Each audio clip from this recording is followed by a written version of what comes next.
tuna chun Emily Lalduhzuali ngur atang bokin zai turing kan som zui ngal donani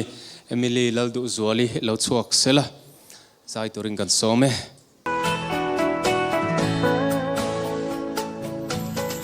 zan tiang chor tha pui e roi khi ngai lai ka di min ngai zual tir tu har ariang min don ve mo zan tiang chor tha lo in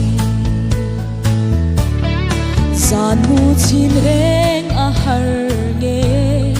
du lai na ngai reng a zual nge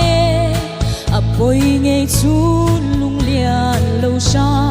chen nan bia zai lo hlan se don ve ang mo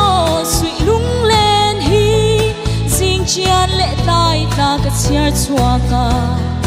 zan tiang lai khum chin a har nge du lai na ngai suihlung len va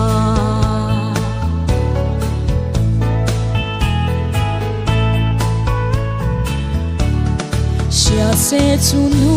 chin lai leng ten nang nen kan kara mangai na hi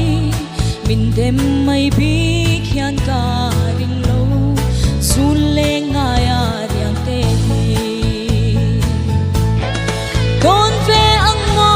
suihlung len hi sing chian le tai ta ka chiar chua ka zan tiang lai khum chin a har nge du lai nang ngai suihlung len va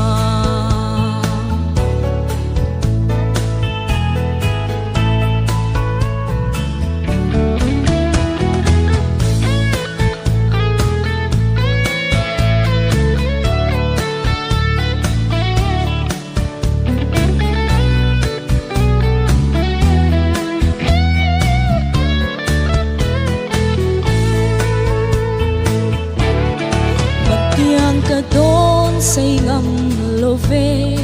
itel lo chuan e lei sing nun hi ka tan song luai thinul cha na at sang nge ang o du la